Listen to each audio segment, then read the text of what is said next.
because you picked up a new case and you picked up yet another possession or use of an abusable volatile. I don't even know what happened because today is the day set for arraignment on this case. What happened on the new case, if you don't mind?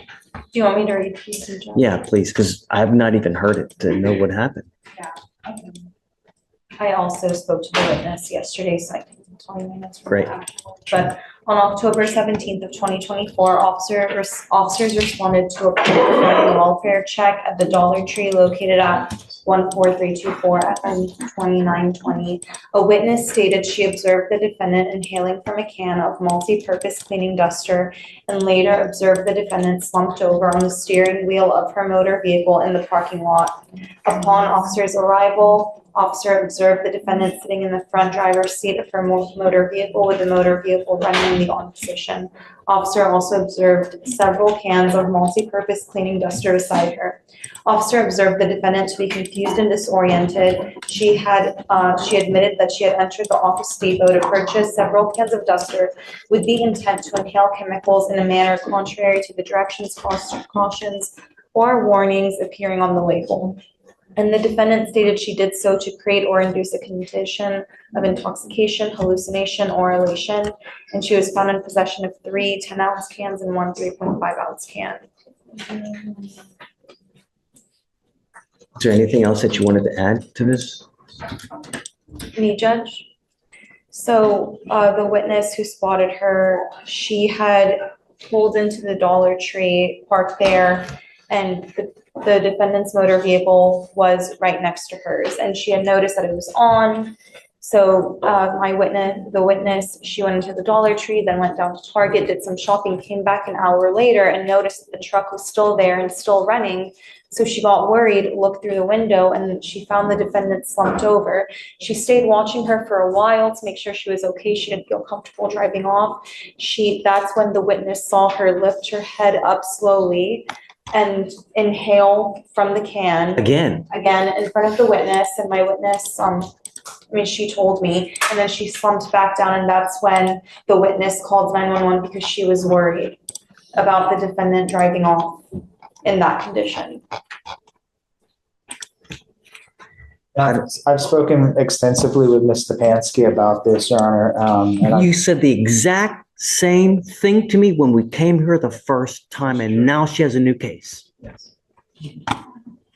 True statement, Your Honor. How do we get her to stop? Well, in talking to the state, so the plea agreement that we have agreed to with the state is the maximum length of probation, the 2 years of probation. So that she'll be closely monitored during that time period. I can't monitor her 24 hours a day, though. Yeah, but she knows that she's, subject to, random testing or urinalysis and different things. Still not going to show. I'm forbidding you from going to any store that sells this kind of stuff. You're not to go to any Walmart. You're not going to any Home Depot. So she's also willing to sign a no driving affidavit, Your Honor, and so only her husband would be driving her anywhere. And so I think that her husband threatened her to divorce. I just me being frank, over this. If this ever happens again, her husband's divorcing her, is what he's told her, and is going to be closely monitoring her, and she's not driving by herself. You realize that what you're doing is you deprive your brain of oxygen when you do this, and at some point perhaps you'll hemorrhage yourself, perhaps you'll end up brain dead, you'll incapacitate yourself, that you're going to be unable to without the ability to speak.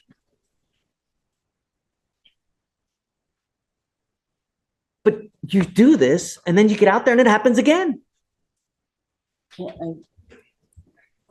It scared me so much this time, and I believe it. I believe it. I don't believe one iota. Nope. You sold me the same thing. I'm currently attending NA meetings, which I will continue to attend.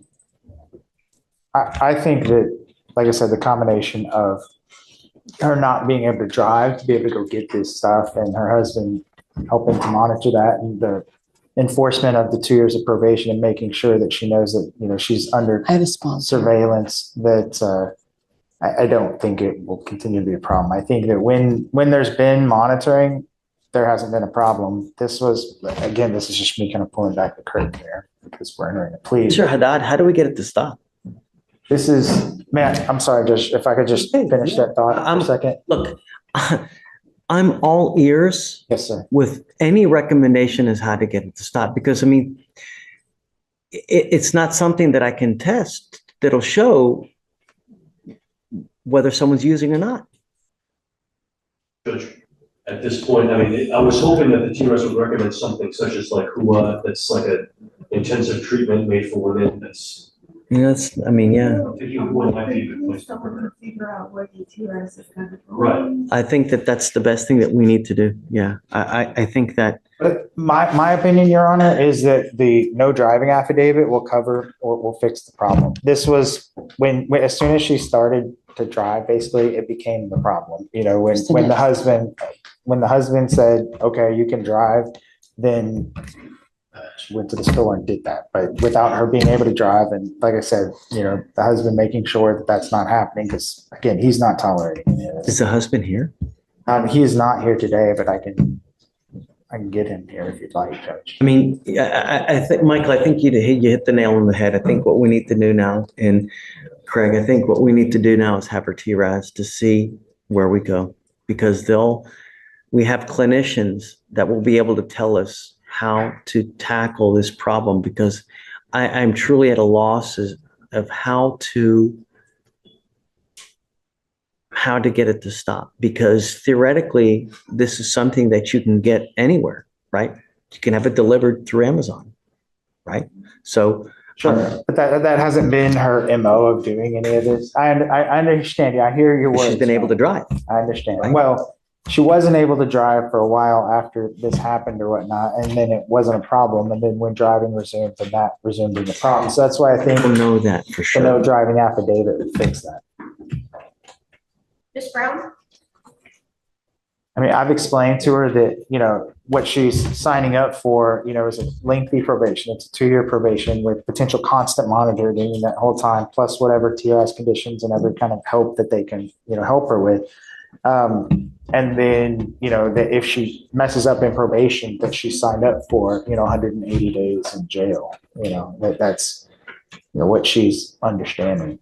I know that when she was in jail, she spent 3 days in jail on this new offense or whatever. And I know that was a pretty devastating experience for her. She's 65 years old and, takes a ton of medicines, which she didn't get and stuff when she was in jail. And I know that was a big deal. She's having panic attacks in jail and things. But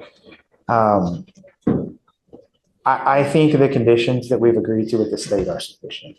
I mean, I wouldn't have signed up for I mean, it. I'd like to put on there no possession of any kind of volatile container that can be abused That's to get fine. high. That's fine. I would, no going to Home or Office Depot, Walmart. Ma'am, I want you to understand that if I find you with another of these containers, and I don't care what you're doing, where you're going, who you're with, I'm going to put you in a rehab facility in the jail. And if that's what we need to do to get you to stop, I'm going to do it in a heartbeat. Do you understand? I mean, you're killing yourself slowly. That's all that's happening. And the problem is that everyone around you is suffering. What happens if you do this in the middle of the road while you're driving? I mean, God, if you kill someone, you get charged with murder. Is that the last thing we want you to do is to spend the next 30 years of your life in prison because of a drastic and catastrophic event where you kill someone. And in that kind of stupor state, if you're in a car, you're begging for it to happen. Okay, so I guess I'd like to do the TRAS to see where we go. So what we're going to do is I don't know. I don't know how to move forward with this, Ms. Stefanski. So what I'm going to do is I'm going to have you evaluated by our clinician to see what they suggest is the best way to go forward. So I'm going to have you meet with them, and I want you to be honest because I want to move forward in the best way possible. If you're not honest with them, a motion to revoke can be filed. We'll put you in custody and we'll do it next time in custody. I don't want to have to do that. So be honest in the evaluation. Be honest with yourself. I'm now taking away your privilege to drive for a year. You're not allowed to drive. You're not allowed to use be in possession of any kind of container where you can get high from it. And I don't want you to go to any Office Depot. I don't want you to go Walmart or any of these places that you can also buy these from. You understand? Sir. It's 180 days in jail, probated for 2 years. You will do thinking for a change, a DWI education class, 2 victim impact panels, a TS, with the conditions you must fulfill: substance abuse treatment, no breath test refusal, no drugs, no alcohol, guardian interlock so that we know that you're also not consuming alcohol, and a one-time donation of $100 to Matt. Is this how you understand the agreement? Yes, sir. I think the max is a year, right? On the first, it's a year. For probation, you mean? Yeah. For license suspension, I think the max is a year.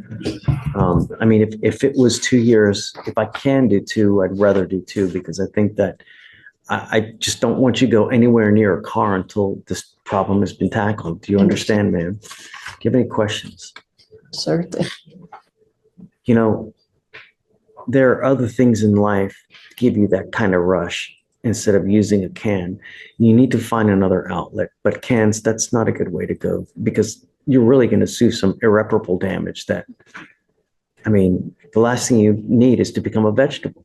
And that's what invariably it's going to happen at one point or the other. How do you plead to the offense, Mr. Stefanski? Guilty or not guilty? Guilty. I will find you guilty. I will send you the agreement. Is there anything else that you wanted to add? Nothing else, John. Michael, anything else, guys? No, just the other 2 cases. Okay, so as a part of the agreement is this DWI, they're going to dismiss your other 2 inhalant paraphernalia cases as well, okay?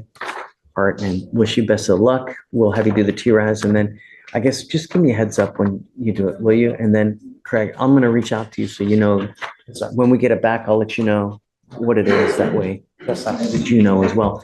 They may say inpatient, I don't know. Right, and you understand that. They could Understand give that. you inpatient treatment. All right, man. We don't know. Best of luck. Depends on what they feel like is appropriate. See you soon. for. Thank you for the chance, sir. Well,